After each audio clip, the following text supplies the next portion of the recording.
Sizi de tebrik ediyorum. Çok uğraştınız. Demokrasi için, barış için, özgürlük için. Umarız barış anlaşmasının da imzalandığı günde yine böyle bu ekranlarda bir yayın yapmış oluruz. Hep birlikte bunun tabii ki haklı gururunu yaşayarak barışı da kutlamış oluruz. Bugün önemli bir adım atıldı. Öncelikle hem bir hukukçu olarak, anayasa profesörü olarak, bir siyasetçi olarak, İmralı heyet üyesi olarak bir ilk yorumunuzu almak istiyorum. Nasıl değerlendiriyorsunuz? Her şeye değdi mi? Bu kadar yoruldunuz, arkadaşlarınızla birlikte mücadele yürüttünüz. Tabii bu karar çok önemli, gerçekten önemli. Bir yılı aşkın süredir devam eden bir süreç var ve bu sürecin çeşitli dönemeçleri oldu. Bu adım gerçekten en önemli dönemeçlerden biri. Hatta şimdiye kadarki en önemli dönemeç diyebiliriz. Bunun sonuçlarını zannederim önümüzdeki süre içinde adım adım çok daha somut göreceğiz. Tarihi bir karar bence de çatışmayı bitirmek ve sorunu çözmek için kurulmuş bir komisyon. Türkiye Büyük Millet Meclisi'nde kurulmuş bir komisyon. Bu da bir ilk. Böyle bir komisyon 2013-15 sürecinde vardı, böyle değildi ama hep deniyor bir komisyon vardı. O araştırma komisyonuydu. Sadece belli çevreleri, kişileri dinliyordu, sonra da raporunu hazırladı. Önemli bir rapordu. O da bir tür hafıza, arşiv ve katkı olarak değerlendirilmeli ama şimdiki komisyon tam adıyla Milli Dayanışma, Kardeşlik ve Demokrasi Komisyonu bu süreç için kuruldu. Bu sürece özgü bir komisyon ve bu parlamentodaki partilerin de biri hariç tamamını kapsıyor. Dolayısıyla mecliste bu süreci ele alan özel bir komisyon kurulmuş olması önemli. Bu komisyon bugüne kadar çeşitli faaliyetler yaptı. İmralı ziyareti, Sayın Öcalan'la komisyon adına bir heyetin, komisyondan bir heyetin görüşmesi de bir süredir gündemde ve tartışma konusu oluyor. Tartışmaları hep birlikte izledik. Biz bunun sürecin devamı, gelişmesi ve sonuca doğru ilerlemesi için çok önemli olduğunu hep söyledik. Neden önemli olduğunu biraz sonra sohbetimizin içinde açarız elbette. Şimdi çok fazla tartışma oldu. Karşı çıkanlar, karşı kampanya yürütenler çok sert duruşlar sergileyenler oldu. Bu gidişin kararının çıkmasını engellemek için de çok yoğun çabalar harcandı. Bayağı bir psikolojik harp durumunu hatırlatan çalışmalar da yapıldı ama nihayet bugün bu karar bu komisyondan çıktı. Bu tarihi yapan tabii birçok faktör var ama çözüm süreci son olarak yani Devlet Bahçeli'nin çağrısı üzerine başlayınca parlamentoda grubu bulunan ya da bulunmayan, parlamento dışındaki siyasi partilerde, muhalefette çoğu partinize dahil olmak üzere parlamentoyu işaret ettiler. Sayın Öcalan parlamentoyu işaret etti. Aynı şekilde CHP, İktidar Partisi, MHP, ya Kürt sorunu var ve parlamentoda çözülmelidir. Evet. Adres parlamentodur. İşte bu komisyonun bugün kurulması veya karar alması, kurulan komisyonun karar alması, İmralı'ya gitmesi artık parlamentonun resmen devrede olduğunu da bize gösteriyor mu? Yani tarih yapan sebeplerden biri de budur diyebilir miyiz? Bence öyle. Yani şunu bir kere daha vurgulayalım. Zaten bu komisyonun kurulmasıyla sorun meclise taşınmıştı. Kurulması başlı başına sürecin parlamento zeminine aktarılması anlamına geliyordu. Ama bir ayak eksikti. Elbette yapması gereken daha fazla, daha başka işler var bu komisyonun. Ama parlamento komisyondan ibaret değil. Komisyon şu anda bu meselenin merkezinde duruyor. Sonraki aşamalarda parlamento diğer komisyonlarıyla, genel kuruluyla bu işin devamında yer alacak elbette. Ama sadece bu meseleyi konuşmak üzere bir komisyon kurulmuş olması, Kürt sorununda çatışmanın ve çözümün, her ikisinin bir arada parlamento zeminine taşınması anlamına geliyordu. Peki taraflar dinlendi, işte taraflar dinlendi demeyelim, pek çok kişi dinlendi. Bugüne kadar pek çok farklı taraflarda diyebiliriz. Evet, kurumların temsilcileri, kişiler dinlendi. Artık daha somut ve sürece ivme kazandıracak adımlar bekleniyordu komisyondan. Bunların başında da komisyondan bir heyetin bu sürecin baş aktörü olan Sayın Öcalan'la görüşmesiydi. Çünkü sürecin buraya kadar gelmesinde elbette farklı aktörlerin önemli katkıları var. Biraz önce bizim emeklerimiz için teşekkür ettiniz. Biz teşekkür ederiz ama o kadar çok emek veren var ki, yani bizim partimizde de, ama en başta aktörlerin büyük emeği var. Sayın Öcalan'ın büyük emeği var. Sayın Bahçeli'nin büyük emeği var. Aynı şekilde Sayın Erdoğan'ın da. Tabii ki farklı kesimlerin çalışmaları, katkıları, yani çok yönlü ve çok yoğun bir emek var. Böyle bir süreç yoğun bir emek olmadan ne başlatılabilir ne de sürdürülebilir. Şimdi tekrar şeye dönelim. Yapması gereken işler var. Biraz belki ağırdan aldı gibi bir algı da oluştu. Komisyon eleştiriler de oldu. Epeyce bir eleştiriler de oldu. Bazen şöyle de düşünmek gerekiyor. Gerçekten çok tarihi bir meseleyi, çok karmaşık bir denklemi çözmek için bir süreç işliyor. Bu gecikmelerin bir kısmını telafi etmek, hatta büyük bir kısmını telafi etmek, neredeyse tamamını telafi etmek mümkün.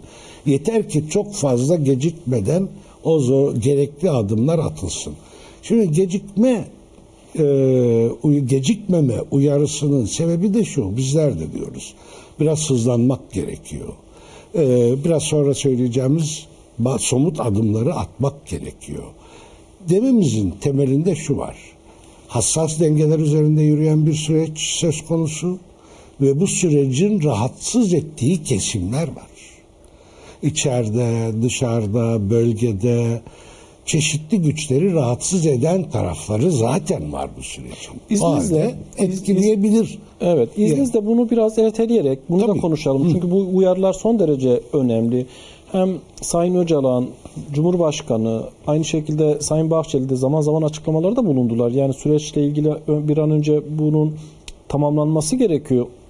İçeriden ve dışarıdan provokasyonlara açık, güvencesiz aynı zamanda. Bütün bunları soracağım ben size ama güncel ve sıcak gelişme olduğu oradan için bugünkü toplantıya geri dönersek, tabii süreç işleyecek, devam edecek. Onu da birazdan size sorayım. Bugün en çok tartışılan başlıklardan biri de CHP'nin biz komisyonda kalacağız ama İmralı Adası'na gitmeyeceğiz kararı oldu. Bu kararı nasıl değerlendiriyorsunuz? Doğrusunu isterseniz CHP'nin bu konuda olumlu bir tavır takınmasını isterdik. Bunu zaten dile de getirdik sürekli.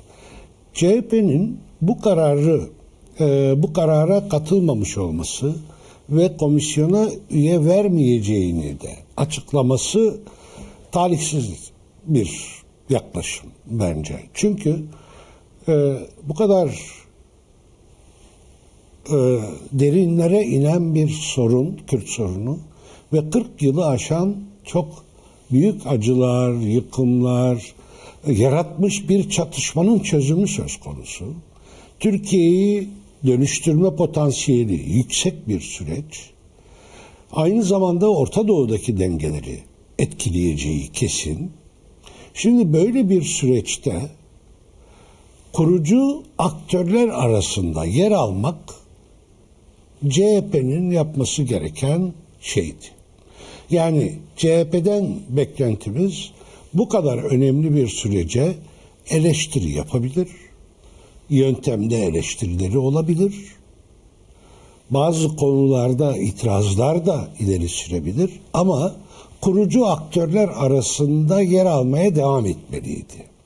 Şimdi peki şu anda kurucu aktör olmaktan çıktı mı diyeceksiniz. Bence bu şans bitmiş değil elbette ama biraz kendi konumunu zayıflatan bir tavır oldu bu. Hangi konumunu? Sürecin her şeye rağmen kurucu özneleri arasında yer alma durumunu zayıflattı. Dileriz ki bundan sonraki aşamalarda bunu telafi edecek bir yaklaşım aslında ortaya koyar. Özgür Özellik'in liderliğindeki CHP komisyonun kurulması öncesi ve sonrasında bugüne kadar, yani bugüne komisyonla ilgili verdikleri karar saatine kadar politikaları takdir ediliyordu. Evet. Yani Kürt meselesine verdikleri destek, komisyona üye vermeleri, operasyonlara rağmen, yani CHP yönelik yapılan operasyonlara rağmen fakat bugün işte beklenmedik ya da çok beklenmedik demeyelim. Çünkü birden fazla CHP olduğunu da biliyoruz. Yani farklı görüşler var. Bu muhalefetle CHP ve dolayısıyla süreci etkiler mi bu karar? Süreci etkilemesini de biraz daha farklı açılardan değerlendirmek lazım. Bu süreç ilerlemektedir. CHP komisyonda kalmaya devam ediyor. Bu da önemlidir. Ve bundan sonra gündeme gelecek çeşitli konular var süreçle ilgili. Bu konularda yapıcı bir tavır, olumlu bir yaklaşım sergiledikçe CHP sergilerse elbette süreçteki rolünü de bazı zedelenmelere rağmen yürütür. Esasen bu süreç sadece partilerin yönetimleriyle ayakta kalacak bir nitelik taşımıyor. Daha önemlisi Türkiye'de toplumun geniş bir kesiminin ikna olmasını sağlamaktır. Partilerin tabanlarını ya da parti farkı gözetmeksizin Türkiye'deki farklı toplum kesimlerini bu sürece destek olacak bir politika ve zemin oluşturmak. Bu önemlidir. Onların güvenini de, yani toplumun büyük çoğunluğunun güvenini de kazanmak lazım. Güven neyle oluşur? Güven tutarlı yaklaşımlar ve politikalarla oluşur. Hukuksal güvencelerle oluşur. Demokratik mekanizmaların işletilmesiyle oluşur. Şimdi evet, CHP'nin bu tavrı elbette hani arzu etmediğimiz bir tavır. Katılsa sürecin gücüne güç katardı ama süreç devam ediyor ve edecek. Yani bunu da görmek lazım. CHP'nin de bundan sonraki aşamalarda yapıcı katkısı önemli olacaktır. Hani sürekli Cumhuriyeti kuran parti özelliği vurgulanıyor CHP'liler tarafından. CHP'nin, evet, Cumhuriyeti kuran parti, Cumhuriyet tarihinin belki de en kritik sürecinde kurucu özneler arasında yer alması aslında sorumluluk gereğidir. Peki, şimdi bugün, aslında dündü, partiniz İmralı'ya gidecek komisyona hangi milletvekilini üye vereceğini açıkladı. Evet. Ardından MHP'den açıklama geldi. Fethi Yıldız benim dedi, ben gideceğim dedi. Galiba yarın saat 10'a kadar da diğer partilerin de üyeleri bildirmeleri gerekiyor. Süreç nasıl işleyecek? Yani İmralı'ya gidecek heyet, meclis komisyon heyeti içerisinde tümü gitmiyor çünkü. Partileri, sadece grubu bulunan partiler mi üye verecek? Sizin aynı zamanda ittifaklarınız olan TİP, MHP gibi partiler de üye verecek mi? Bu konuda elinizdeki bilgi nedir? Yani yarından sonra ne göreceğiz? Baştan beri bizim istediğimiz ve beklediğimiz grubu bulunan 5 partinin birer temsilci vermesiydi.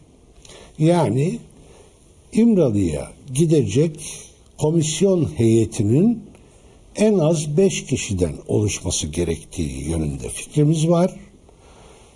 Burada da komisyondaki partilerden grubu bulunanların birer üye vermesi söz konusuydu bizim önerimizde. Şimdi CHP üye vermeyeceğini söyledi. Yeni Yol üye verip vermemek konusunda henüz bir açıklama yapmadı. Çekimser kaldı değil mi? Aslında orada da bir karışıklık, daha doğrusu tam anlaşılmayan bir durum var. Onlar başka bir önerge verdiler. Bu iki önerge birlikte oylandı. Yani Yeni Yol Sayın Öcalan'ın Sekbis'le meclis komisyonuna bağlanması yönünde önerge verdi. Bu iki önerge birlikte oylandı. Onlar kendi önergelerine oy verdiler diye bilgi aldım ben. O sırada uçaktaydım işte. İnince hızla bu yayına gelmeden önce baktım ve bir iki görüşme de yapıp bu bilgileri toplayabildim. Yeni Yol'un da üye vermesi gerektiğini düşünüyoruz ve vereceği yönünde de beklentimizi dile getiriyoruz zaten. Öyle olursa 4 parti, grubu bulunan 4 parti. Yani AKP, MHP, Yeni Yol ve elbette biz 4 parti oluyor. CHP vermeyeceğini açıkladığı için. Yani 4 kişilik kalıyor. Bir komisyon içerisinde seçen heyet gidecek. Biz yine de oraya gidecek heyetin en az 5 kişiden oluşması gerektiği yönünde önerimizi ve fikrimizi koruyoruz.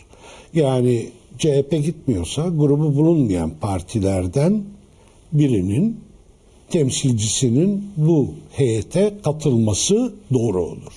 Bu konuda istekler de var, talepler de var. Tabii bir de şu var, yani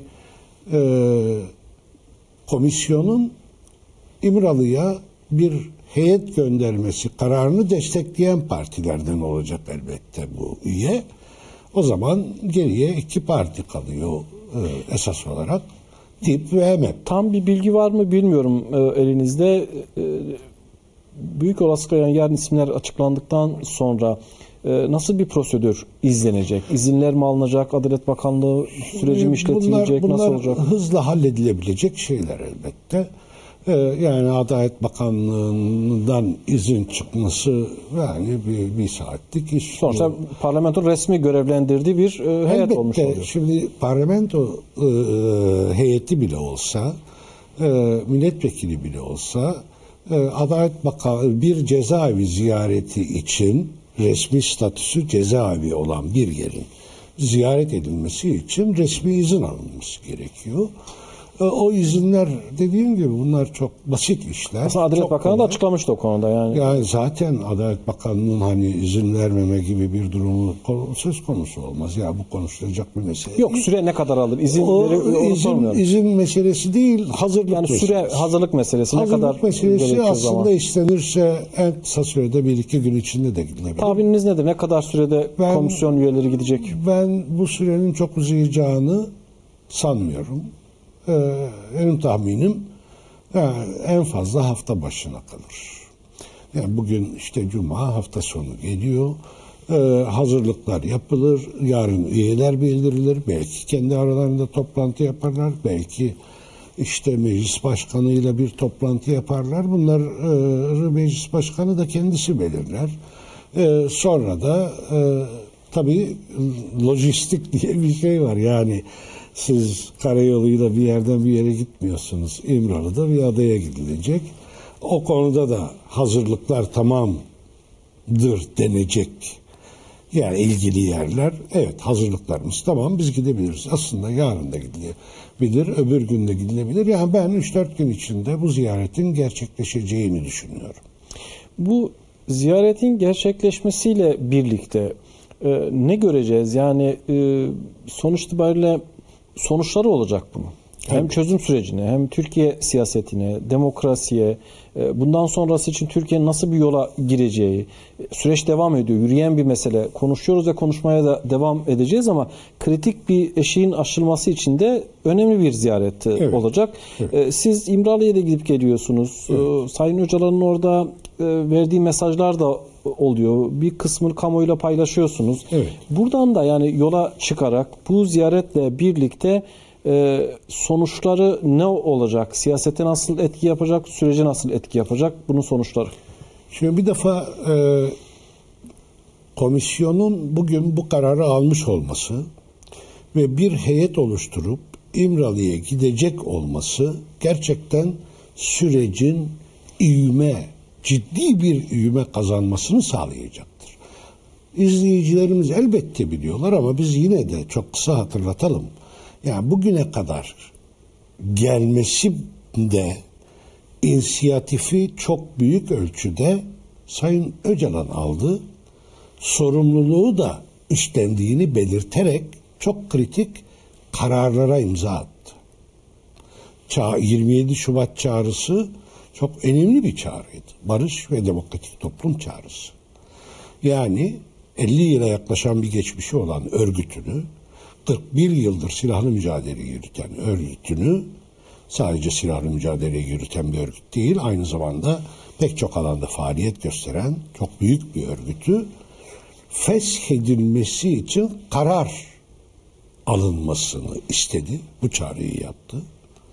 Yani şimdi artık ismi öyle değil ama PKK'nın kendini feshetmesi ve silah bırakması kararı alması çağrısı yaptı. Şimdi bu gerçekten çok tarihi bir çağrıydı. Bunun gereklerini örgüt yerine getirdi.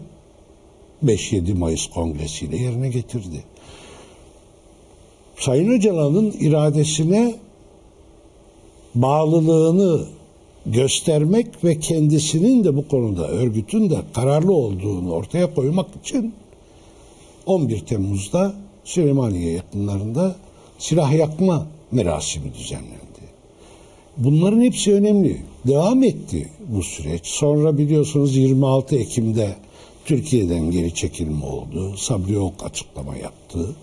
Ve orada da altını çizerek bu kararımız sürecin ilerlemesini sağlamak içindir dedi. Aynı zamanda Sayın Öcalan'ın iradesine bağlılığımızı göstermek gibi bir amaç da taşıyor dedi. Ve nihayet işte son olarak zaptaki güçlerin çekilmesi. Orada da açıklama önemli. Deniyor ki çatışma riski olan bölgelerden güçlerimizi çekiyoruz. Bu ne demektir? Herhangi bir provokasyon veya kaza olmasın diye, herhangi bir provokasyon ya da kaza olmasın diye biz riskli alanlardan güçlerimizi çekiyoruz. Bütün bunlar Sayın Öcalan'ın inisiyatifiyle ve onayıyla. Bakın, inisiyatifi, talebi ve onayıyla gerçekleşti. Şimdi sürecin varlığı esas olarak bu gelişmelere dayanıyor şimdiye kadar. Öyle değil mi? Yani süreçten söz edebiliyorsak bu gelişmeler var diye bir süreçten söz edebiliyoruz. Somut gelişmeler olarak bu adımlar atıldığı için bir süreç var diyoruz. Peki bu sürecin daha pek çok aşaması var. Silah bırakma kararı alındı. Fesih kararı alındı ama bunların hayata geçirilmesi için daha yapılması gerekenler var. Karar otomatik olarak pratik anlamına gelmiyor. Peki kim yönetecek bunu? Baş aktörlerden biri ve önemlisi bu süreç bakımından, şimdiye kadar saydığım gelişmeler bakımından Sayın Öcalan. Onun görüşünü almadan meclisin kurduğu komisyon yol haritasını nasıl belirlesin? Belirlerse bu ne kadar gerçekçi olur?